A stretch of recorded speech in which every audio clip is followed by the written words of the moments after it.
Next, I'm going to bring in the ability to control this gradient. I'm going to bring in a particle gradient node, and I'm going to connect it to the per cloud or gradient color input. So here we're overriding our initial particle color set through the ice tree. And if we look at the particle gradient, we're choosing between a gradient along a scale of 0 to 1. So we're choosing between a yellow, red, blue, or green value.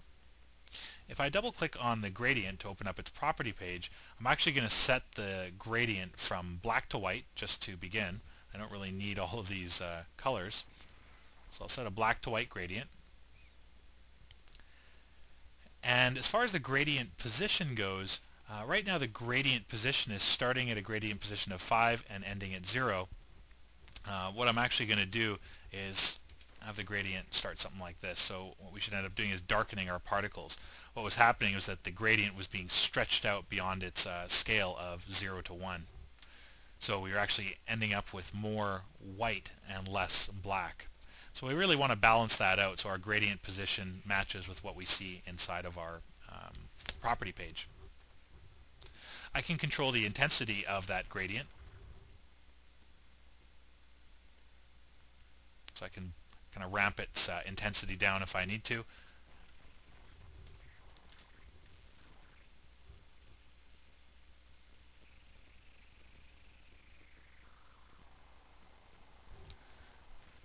But in this case, I'm actually going to keep its influence quite high. I do like the contrast I have between the light and the dark particles. So what I'm actually going to do is vary the color on the gradient itself. So I don't want just blacks and whites. I want to break it up a little bit. So I'll add a little bit of influence with some green tinted particles. I'll kind of ramp up the color again, some midtones, and then add in some blacks. So I'm going to get kind of a wider dispersal of shading effects along the particle gradient.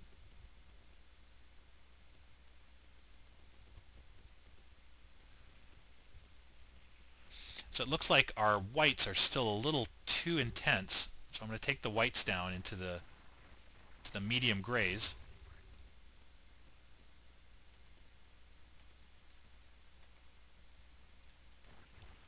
Also ramp down the blacks as well.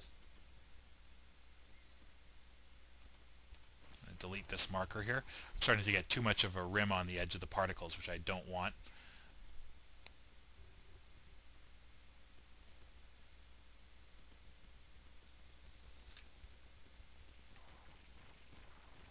I'll bring this mid-tone up a little more.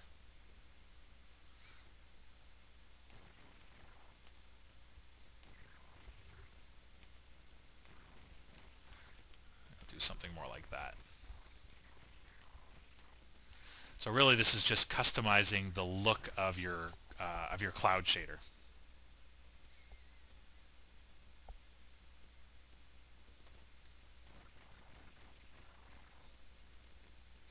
One of the other things I could do as well is, so I go back into the gradient position, I could increase the intensity of that shader, and here I'm also using the particle age percentage.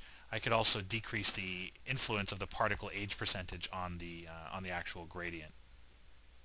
So I'll end up darkening the gradient somewhat.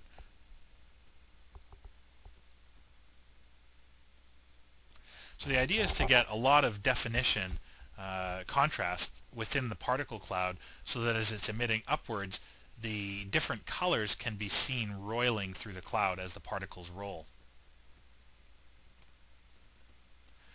So I'm starting to get something that looks pretty decent.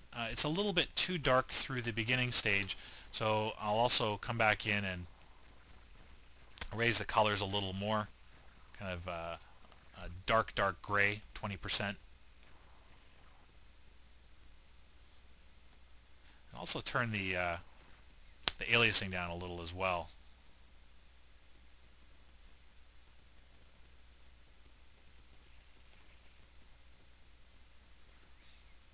So I'm starting to get some nice acrid looking smoke. you can see that I'm starting to lose a little bit of detail because my lookup table is probably not set low enough. So in terms of my cell size, if I reduce the cell size even more to say 2, I should be able to start cleaning up some of those additional artifacts. I can also set the interpolation of the shadow table to a full cubic interpolation.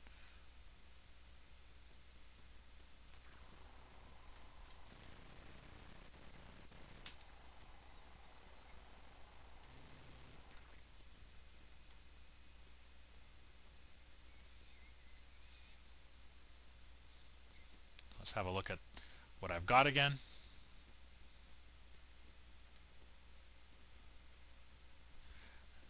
I'm thinking that I might just want to adjust the density a little more. I'm going to increase the density to about 65.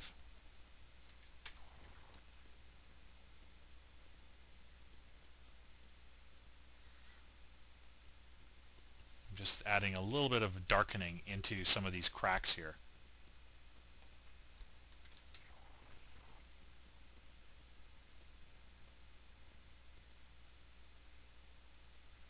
Okay, just a subtle amount of darkening. So I'll let this one just region out, and we'll see where we are from here.